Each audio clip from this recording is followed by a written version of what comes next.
Kalingap, paki-suportahan po si Daphne B. Vlog, isa pong charity vlogger na tumutulong din po sa atin po mga Kalingap partners. Salamat! Hi, this is Puso Javier. Welcome to Daphne Vlogs. Yan, ako, subaybayan niyo po siya dahil napakaraming niya pong pwedeng i-share sa inyo. Ito pong tao na to, na nagsisimula pa lang ko, lagi ko kasama to, kaya masasabi ko na siya po talaga ay napakatotoong tao, kaya yung mga ipapakita niya sa inyo, sana subaybayan niyo siya. Please support her. I love you, Tol. Sister, in-adapt niya po akong for sure. Ayan, sinama niya ako sa family niya.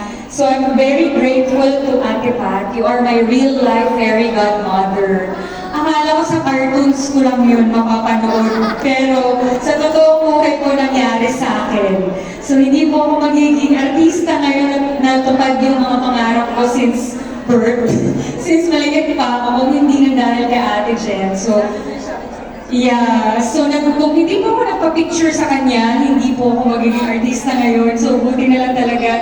Na-timing din ako na yung nagtaong nalapitan ko is si Ate Jen. She's have a big heart, sobra. And I'm very grateful po to the whole family of Ate, especially nanay, tatay, and mga kapatid ni Ate. Talagang they embraced me as their family. So maraming salamat po talaga. Ate Jen, I love you so much. You're my fairy godmother in real life, and I'm very grateful for you. Hulog ka ng langit talaga sa maraming tao, hindi lang sa akin. So thank you, Ate Jen. I love you so much. Sarah! Of course, si Miss Patricia Javier, nung na-meet ko siya, sabi ko, sobrang genuine nung love niya. Sobrang wala kang mafe-feel kahit na artista siya. Wala kang mafe-feel na bigat. Sobrang positive ng energy. Napakabuti ng puso. And totoo yung sinasabi niya na lagi mo siyang mararamdaman. Ako kapag meron akong achievement sa vlog ko, talagang magme-message siya, sis, you're doing good. Talagang more on positive yung ibibigay niya na energy sa tao sa paligid niya. Kaya hindi naman imposible na ang daming tao ngayong gabi sa birthday niya kasi napakabuti ng puso ni Miss Patricia Javier. Happy birthday, sis. Deserve sorry. Kaya ako na maging nanay. I like to call my sister-in-law, Desiree. Sis, again, happy birthday, Jen sis. Well, si Janet, isa sa mga artista kong nakatrabaho, nakilala ko na walang masamang tinapay sa kanya. No? Parang all good vibes, positivity, hindi pa nga uso yung, di ba, parang good vibes lang. Pero siya, lagi na siyang gano'n, no? Whether sa shooting, tapings, or kahit sa personal na lakad. Lalo na, nung ipinakilala niya sa atin yung real life Ken niya, si Doc Rob Butcher.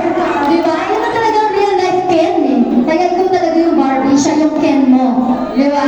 Kalukan lang, nandun si Doc Rob, nandito sa katabi ng cake. Akala ko nasa Madame Tosada ko yung parang wax figure yun. Oo, di ba? Pero grabe, I'm so happy for you. You are blessed. Kay Doc Rob, sa iyong mga kids, sa iyong of course, si Mami, naiinip ako siyempre nandiyan pa ang nagpapa mo, di ba? Kaya sana lagi ka lang healthy, kasi blessing ka sa maraming tao. Happy birthday, sis. Love you, sis.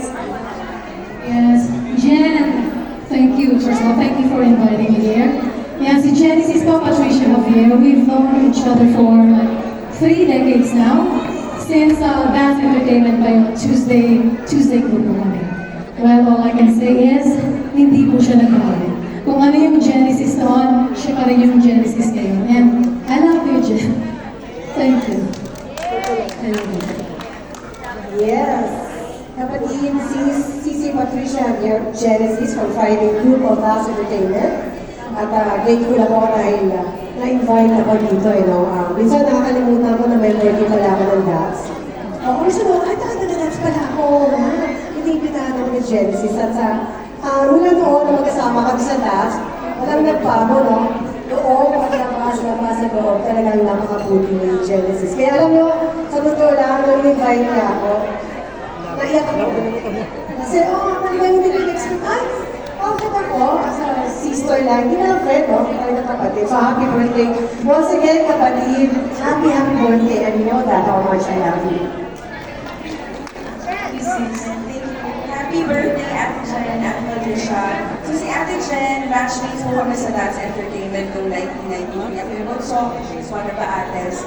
I think everyone who's here, Ate, is because we all love you. We're all blessed to have you in our lives. I think Ate Jen is an epitome of kindness, grace, and you're just filled with love as you live it. So I think we're all very blessed to really have you in our lives. I wish you more good health and more blessings that you could share with others. Ate, nakakayak yung stories like how you want to be able to give back to your family and your parents, and that's why you're very blessed. Happy birthday, I love you. God bless. Ate. Sister-in-law, yes. Happy Sister Amor. Clear ko lang po, hindi po ako part ng celebrity. Hindi ako part ng mga Nobel Queen. Ako lang po ang sister-in-law. Super proud. Sorry po, iyakin lang. Lahat ng mga good words yung sinabi, tama po kayo dyan. Kaya ayoko nagsasalita. Masasabi ko lang din. Mahal na mahal ka namin. Sobra.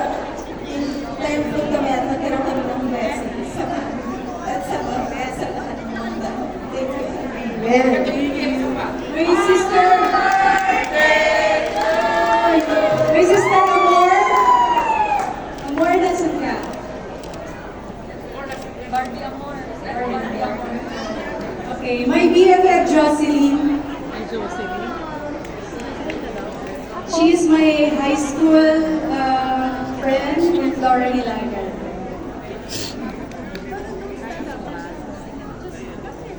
Okay, si... Alam mo itong friend ko na to, kahit medyo hindi siya ganun ko. Actually, admit na ako bukas eh. Kaya lang hindi ko ma-miss to eh. Nga mukhang namamagana na sis.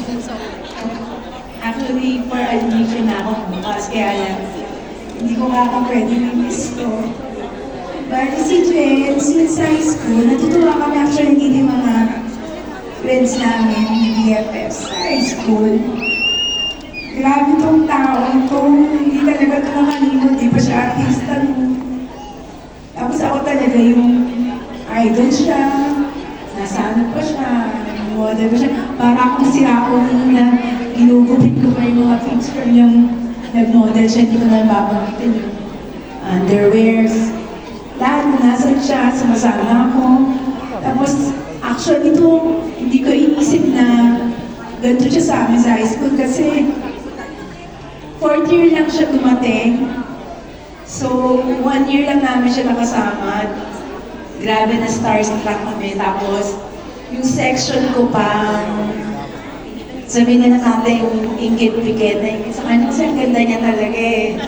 So, ako yung nagtatanggol sa kanya noon kasi wala naman itong ginagawa, napakabait eh. Kasalanan niya lang kasi kinabong niya yung mga magaganda dati doon.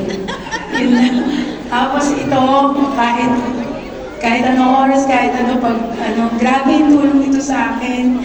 Talagang kalate o 3/4 ng buhay ko talaga. Ilalaman ko ito kay Jen. Saka, hindi ko kaya, kaya sabi ko lalaban ako, hindi ko kaya, hindi na kami magkikita eh. Kaya sabi ko, pupunta ako ngayon kahit hirap na ako maglakad. Hindi pwede eh. Kasi kung sa inyo, kwento sa inyo, ako angel ko to eh. Eh, sana akong birthday kasi hindi ako iyakin dati. Pero yun, salamat sa nagmamahal kay Jen. Ayun, I love you, BFF. Talagang kahit sino yung mga bansa, kahit mahina na ako, pagtatakul kita. I love you. I love the two shows. Sobra. I really appreciate your effort. Thank you. Isa ko pang kapatid. Lobat mo. First ko. Yan, laban lang. Yung ano.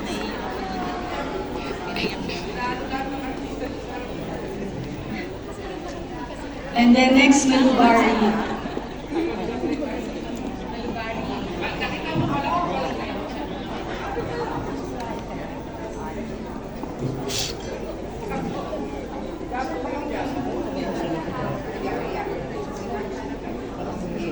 Yan, sisikapin ko po. Ano words lang? So, to my very unselfish, mahaba na yun. Unselfish, hardworking, sobra. Idol ko po siya. Kasama ko po siyang bubuo ng pangarap mula nung bata po kami. Ako po yung kasi niya na magkasama po kami lumaki with Nanay G, supervision syempre, at Tatay Boy. Nangarap po kami sa ibabaw o sa sanga ng bayabas. Pero una po siya, naging yung mga pangarap na yun at sinama niya po ako. And she never failed. Kung merong mga needs kami sa family, andun siya. At ano man po yung tagumpay na meron siya, isang bagay ang hinahanga ko sa kanya. Lagi siyang nagpapasalamat sa Diyos. Kung ano man yung na-achieve niya, so sobrang nakita kong humbleness sa puso niya. Very inspiring on my end. So thank you for inspiring us. And sasagutin ko yung message mo ng birthday mo.